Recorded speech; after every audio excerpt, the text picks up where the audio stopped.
The Bush Summit concept began 5 years ago, and the first event in Dubbo was born out of desperate necessity.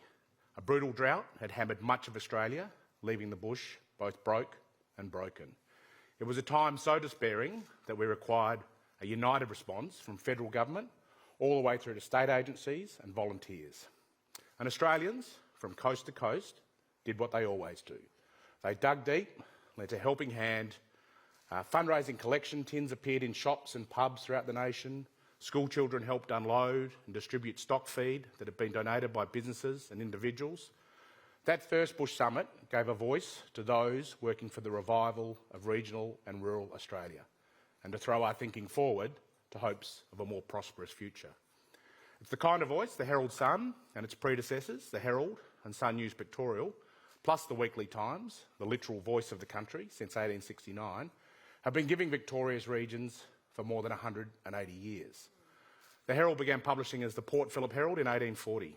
It chronicled the gold rush, the Eureka Stockade in 1854, Burke and Wills setting off in 1860, Archer's first wins in the Melbourne Cup in 61 and 62, and Ned Kelly's last stand in Glenrowan in 1880. Then, just like now, the best stories came from the bush. And the best people. It's a long way from New York, but News Corp's global CEO Robert Thompson was born in a pub in Drumbury on the Murray River near Echuca. As they say, as Robert says, if you can make it in Drumbury, you can make it anywhere. The Herald Sun is proudly for all of Victoria, not just Melbourne, and our regional readership percentage remains the strongest of any major newspaper and website in Australia.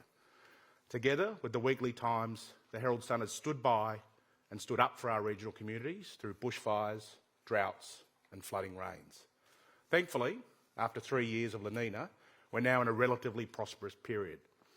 But over the past fortnight, the Herald Sun and our sister publications across the nation have also highlighted the many pressing challenges facing the bush that absolutely demand a policy response. Infrastructure, telecommunications, housing shortages, frontline workers, the energy transition, health and education, to name a few.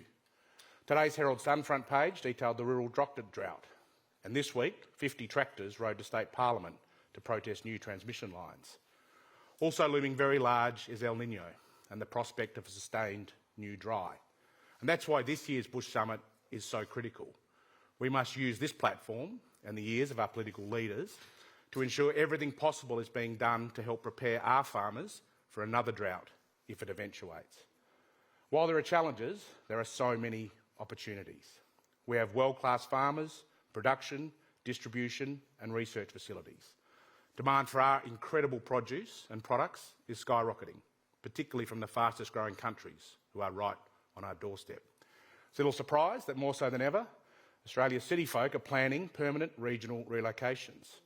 According to research conducted for the Bush Summit, up to 20% of Australians living in capital cities would give serious thought to a move to regional or rural areas in the next 2 years. And why wouldn't they?